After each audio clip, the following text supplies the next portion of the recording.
Well done. Well done. Excellent. Just an excellent episode of Fairy Tail. I've been waiting forever to see this animated. Oh my god, I've been waiting forever.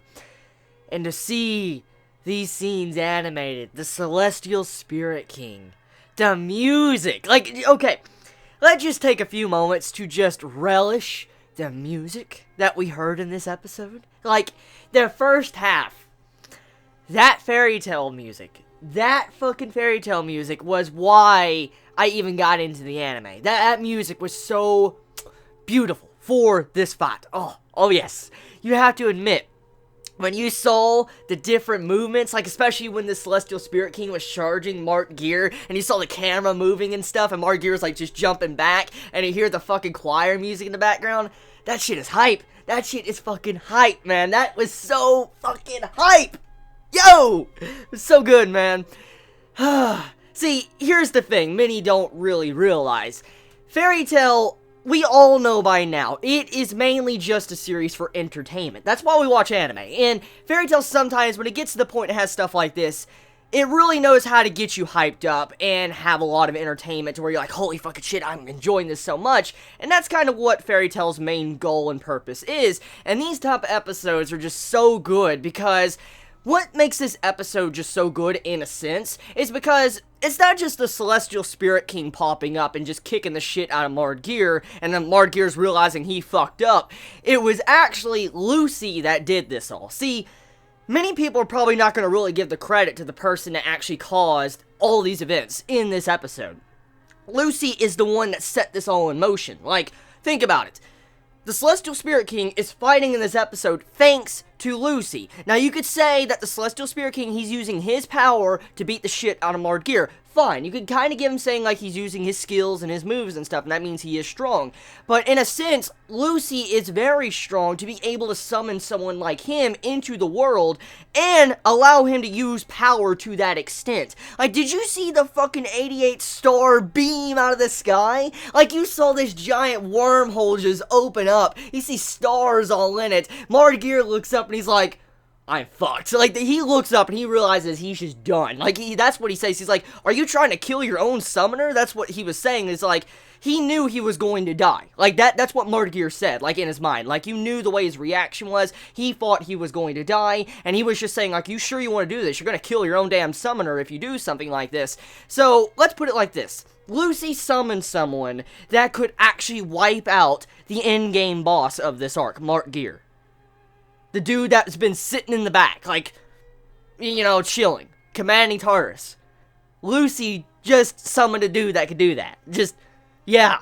Lucy. Not Natsu, not Gray, not anyone else. Lucy did all these events. Saved Fairy Tail single-handedly by herself, summoned someone that could fight, and then on top of that, she beat the shit out of Jackal. Yeah. So Lucy, well fucking done, like, very well done, like, yeah. That right there, I know there is people that don't like Lucy, I know there's some out there, but let's give Lucy some credit. At the very least, she deserves some credit when it comes to this episode. She held her own, did what she needed to do, and, I mean, you gotta figure out this entire event. I mean, she lost a friend that she's known since she was very young, and she had to give her up, and that's how she got this power. So, in a sense, her crying in this episode also makes a lot of sense. Like, if you were having to give up your friend and never see them again, it's like killing them off, you most likely be crying your ass off, too. You'll be just crying, and that's what was going on with Lucy. So, let's give Lucy some credit. Very good job, Lucy. You can lay down, sleep for the rest of the arc. You did your job. I think my impressions of you after this arc is 10 out of 10. Seriously. There's nothing else Lucy could do in this arc that I don't think could lower her value or higher her value as a character, just because of what she did with these two episodes.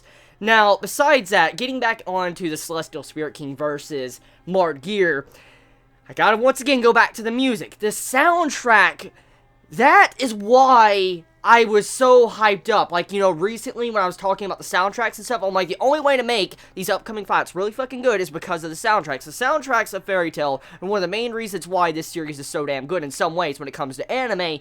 And when I heard that, like, you know, choir music and you just seeing, like, the fucking sword slash, it goes all the way across mountains, cuts a giant-ass hole, Lord Geer's just jumping around.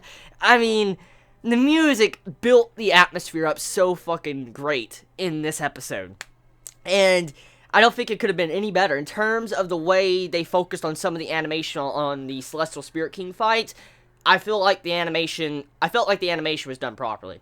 So, yeah, my thoughts of the episode couldn't have been any better. I don't think it could have. I like the way they kind of tried to tie in the filler arc with, you know, the actual real canon material, because as we know, that last arc we were in before the Tartarus arc was filler, and in a sense, I still don't want to count that as canon, because it was kind of disgusting in some ways, the filler arc was, and so I don't really want to completely kind of like, okay, that thumbs up, I like that, you know, call back to the filler arc, but I do have to say, I like how that was mentioned, because not many anime actually mention filler arcs. I will give Fairy Tail that respect. Not many anime will go back and mention their filler arcs and still manage to keep it, like, canon. For instance, keep the material canon like Fairy Tail does, but still able to mention, like, you know, filler arcs that we have seen. It's done it before, actually, in the original Fairy Tail. There was filler arcs that was called back to, and that's what's going on here. So, yeah. So, tell me your thoughts in the comments below. You have a wonderful day or not, wherever you live. Please be safe. Chibi out.